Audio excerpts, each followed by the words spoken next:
전국에 계신 고딩 및 N수생 여러분 반갑습니다. 진짜 실력을 키워주는 곰수학의 박종현입니다.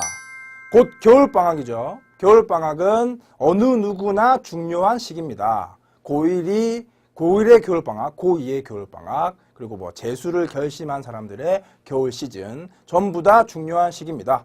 중요한 이유는 두 가지입니다. 여름방학에 비해서 기간이 좀 길고요. 그리고 뭔가 바뀌는 시기죠. 겨울방학이 지나면 방금 말했듯이 학년이 올라가는 그런 일이 벌어지는 시기이기 때문에 어디에서나 듣는 말이 겨울방학 너무 중요하니까 공부 열심히 하자. 새로운 마음을 가지고 공부하자. 그렇게 말을 많이 듣는데 근데 그냥 공부를 무턱대고 한다고 해서 수학 점수가 오르는 게 아니거든. 응? 수학 점수가 안 나오는 비결이 있어요. 그래서 그걸 5개 정도로 정리해 봤습니다. 차례차례 5위부터 1위까지 확인해 보는 시간을 가지고 그리고 그것에 대한 해결책까지 제시해 드리겠습니다. 그래서 이런 행동으로 바꿔줘야 겨울방학 동안 2달 동안 열심히 공부하고 나면 그러면 첫 시험에서 다음 학기 첫 시험에서 원하는 결과를 얻으실 수가 있을 겁니다. 근데 계속 이 탑 5 안에 들어있는 그 방식대로 공부를 해 간다면 점수가 오를 일이 없을 거야. 아시겠습니까? 자, 그러면 5위부터 확인해 보죠. 5위! 적당히 공부한다. 여러분들 입장에 적당히 공부하는 거야. 그러니까 일주일에 수학 공부하는 시간 10시간밖에 안 돼. 그리고 수학 문제 푸는 양이 100문제밖에 안 돼. 그래 놓고 10시간 정도면 한 거 아닌가? 적당한 거 아닌가? 100문제 정도면 적당한 거 아닌가? 이렇게 생각할 수 있는 거죠. 근데 그건 여러분들 입장에 적당한 거고 그건 적당한 게 아니라 내가 바라보면 그건 그냥 적은 거야. 그냥 적당, 양이 너무 적당 이런 느낌인 거거든. 제대로 된 점수를 받으려면 남들보다 높은 점수를 받으려면 남들보다 많이 해야지. 너무 적어요. 여러분들이 생각하는 적당한 양은. 오케이? 그래서 절대적인 수학 공부하는 양, 수학 문제 푸는 양이 많아야 수학 점수를 올릴 수 있습니다. 응? 이렇게 하셔야 돼요. 심하게 많이 공부를 하셔야 점수를 올릴 수 있습니다. 아시겠습니까? 4위 확인해 볼게요. 4위! 간접 공부만 한다. 간접 공부라는 건 뭐냐면 내가 나름대로 만든 용어인데 현장에서 강의를 하다 보면 학생들이 학원을 와서 그냥 듣고만 앉아 있어요. 발짱 끼고. 선생님이 막 그 칠판에다가 쓰는 거 보고 그리고 개념 설명한다든지 문제풀이 하는 거 보고 저 선생님 괜찮구만. 설명이 괜찮아. 이해가 잘 돼. 그러면 이해됐다고 생각하고 그냥 집에 가는 거야. 그래서 그러니까 왕복하는 거지. 그랬다가 숙제 시키는 게 있으면 막히고 맨날 그러는 거죠. 그런데 막 질문도 안 하고 막 그렇게 계속 그런 일이 반복되면서 결국 악순환이 벌어지는 거거든. 근데 학원을 다니는 이유는 그렇게 수업 들으려고 다니는 게 아닙니다. 요즘 유행하는 말로 따지면 자기 주도적으로 공부하려고 사교육을 듣는 거예요. 오케이? 그러니까 여러분들이 학원이나 그런 데서 해야 될 일이 뭐냐면 모르는 게 나올 때마다 질문하셔야 돼요. 선생님 쉬는 시간에도 쫓아가서 질문하셔야 돼. 선생님이 귀찮아서 미칠 때까지. 그리고 모르는 게 나오잖아? 필기도 하셔야 되고요. 그리고 선생님이 개념 설명 끝내고 나서 유제 풀어보라 그러지. 그러면 그게 선생님 쉬려고 풀어보라 하는 게 아니고 그걸 제대로 이해했는지 확인하는 걸 실제로 전부 다 일일이 체크해 보려고 시키는 거란 말입니다. 그러니까 그 3가지는 반드시 하셔야 돼요. 질문, 필기, 유제풀이. 그게 결국 뭐냐? 직접 공부하셔야 되는 겁니다. 간접 공부만 가지고는 절대 성적 올라가지 않아요. 아시겠습니까? 3위 확인해 볼게. 3위, 해설지를 정독한다. 해설지를 그냥 읽는 것도 아니고 막 정독하고 있어요. 그러니까 문제집을 왼쪽에 두고 해설지를 오른쪽에 세팅해 놓고 문제 풀었다가 해설지 봤다가 하는 거지. 1번 문제 푸는 거죠. 안 풀리네? 해설지 보는 거지. 알겠네? 1번 문제 푸는 겁니다. 안 풀리네? 해설지 보는 거죠. 이해되네? 이러고 있어요.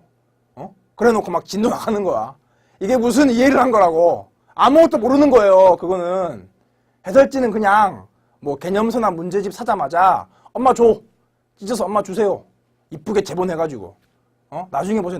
나중에 보고 일단 지금은 주위에서 도움 줄 사람들이 있으면 혹시 모르는 게 나오면 그 사람들한테 가서 질문해. 선생님들한테 가서 질문하라고. 근데 그런 사람들이 없을 수도 있잖아? 그럴 경우에는 굳이 해설지를 볼 수밖에 없는 그럴 경우는 어떻게 하냐면 해설지를 보기 전에 최소한 3분은 고민을 합시다.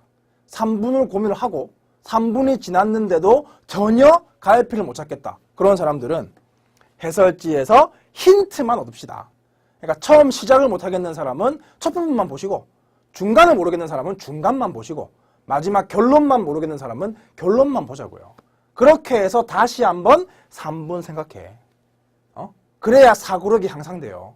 알겠습니까? 사고력이 없는 상태에서 수능 수학을 푸는 건 말이 안 돼요. 제대로 된 원하는 점수를 얻을 수가 없어. 무슨 뜻인지 아시겠죠? 그래서 해설지를 보기 전에 반드시 최소한 3분 고민하시고 힌트만 얻는 형태로 사용하시면 성적이 오를 수 있을 겁니다. 다음 2위 확인해 볼게. 2위 공식을 암기만 한다. 공식을 암기하는 게 아니라 암기만 하고 있어요. 그러니까 아무 생각 없이 0단어 암기하듯이 암기하는 거지. 근데 여러분 아실지 모르겠지만 공식은 두 종류가 있어. 암기만 하면 되는 공식, 그리고 이해를 하면 저절로 암기되는 공식이 두 가지가 있거든. 간단한 예를 하나씩 들면 암기만 하면 되는 공식 같은 경우는 점과 직선 사이 거리 공식 같은 거야. 물론 그것도 증명할 수 있습니다. 근데 증명까지 알 필요 전혀 없는 공식, 즉 암기만 하면 되는 공식이고, 또 이해를 하면 저절로 암기되는 공식 하나 예를 들면 부분집합 개수 같은 거. 그 공식 2n제곱이라고 외우고 있죠? 근데 그렇게 외우고 있는 건 말이 안 돼요. 그건 이해가 수반되면 저절로 암기가 되는 겁니다. 2의 n제곱이라고 말하는 사람은 공식 암기가 명확히 안 된 거예요. 무슨 뜻인지 아시겠습니까? 근데 그런 두 개 구분할 능력도 없고 그냥 전부 다 암기하는 거지. 어떤 책에 막 빨간 네모칸 안에 들어있는 거 전부 다 암기하고 있는 겁니다. 그 문자들이 뭔지 분석도 안 하고, 그리고 이해를 하면은 저절로 암기되는 게 엄청 많은데 그런 것도 전혀 생각하지 않고 그냥 단순하게 암기만 하는 거죠. 그래가지고는 그 암기된 공식을 절대 현장에서 써먹을 수 없어요. 어떻게 암기하셔야 되느냐? 일단 이해를 하면 바로 암기가 되는 그 공식 같은 경우는 공식의 근거를 항상 생각해야 돼. 어떤 공식을 보면 저게 왜 나왔을까? 너무 궁금하다. 이런 생각이 들어야 됩니다.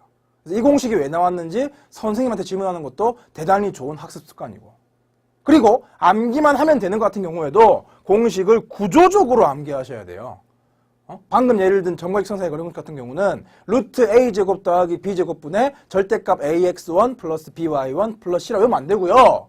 루트 x 개수의 제곱 더하기 y 개수의 제곱분의 식 그대로 쓴 다음에 xy 자리에 점의 좌표를 대입하겠다. 이렇게 암기를 하셔야 돼. 그래야지만 적용이 돼요. 알겠습니까? 그래서 요 두 개의 규칙을 항상 정하시고 공식 암기를 그런 방식으로 하셔야 됩니다. 마지막 1위 확인해 볼게요. 1위, 개념 없는 문제풀이. 개념 없이 문제를 푸는 거죠. 개념 정리가 먼저 돼야 되는데 개념 정리가 완벽히 안 된 상태에서 문제를 푸는 겁니다. 그걸 다르게 해석해 보면 말 그대로 개념 없는 짓을 하는 거죠. 그래서 이건 두 가지 의미를 가지고 있는 그런 말인데, 개념 없이 문제를 풀고 있습니다. 실제로 숙제를 내보면, 내가 학원에서 수업하고 숙제를 내보면 애들이 숙제 풀고 채점 해와. 채점한 것 중에서 맞은 게 몇 개 있어요. 근데 그 맞은 것 중에서 반 이상이 그냥 아무 이유 없이 맞은 거지. 그냥 푼 거야. 그냥 비슷한 문제들 풀어봤으니까 그냥 푸는 겁니다. 개념 정리 하나도 안 돼 있고. 근데 그렇게 맞춘 것들은, 그렇게 맞춰서 현재 내가 알고 있다고 생각하는 그건 착각이고, 그 문제가 여러분들한테 사기를 치고 있는 거야. 그럼 나중에 실제 중요한 시험에 가서 그런 비슷한 형태의 문제가 나왔을 때 절대 풀 수 없어. 뒤통수 때릴 거라고. 그렇기 때문에 문제를 풀 땐 반드시 개념 정리가 되어 있으셔야 돼요. 그러니까 개념서 하나 딱 정해서 그것부터 완벽히 숙지를 하셔야 돼. 거기에도 문제는 있거든. 거기에 있는 문제들 완벽한 개념 정리를 통해서 풀 능력이 있다면 그제서야 문제집을 하나 둘씩 사서 풀어보면 되는 거지. 근데 지금 여러분들을 보면 개념서 하나밖에 없습니다, 집에. 근데 그게 제대로 정리가 돼 있지도 않아. 그런데 문제집은 되게 많아요. 무슨 문제집 수집가도 아니고. 그러지 마시고. 잘 키운 개념서 하나, 10문제집 안 부럽기 때문에 개념서 하나 정해서 개념부터 먼저 정리하십시오. 아시겠습니까? 지금까지 말한 수학 점수가 안 나오는 비결 탑5, 이 5개를 화살표에 나와 있는 걸로 제대로 고치는 시간을 겨울방학 동안 가지십시오. 그렇게 되면 그 다음 학기 첫 시험에서 여러분들이 원하는 결과를 얻을 수 있을 겁니다. 반드시 고치겠다고 지금부터 본인 스스로에게 약속하고 그렇게 공부하시기 바랍니다. 다음 학습 큐 시간에 만나도록 하죠.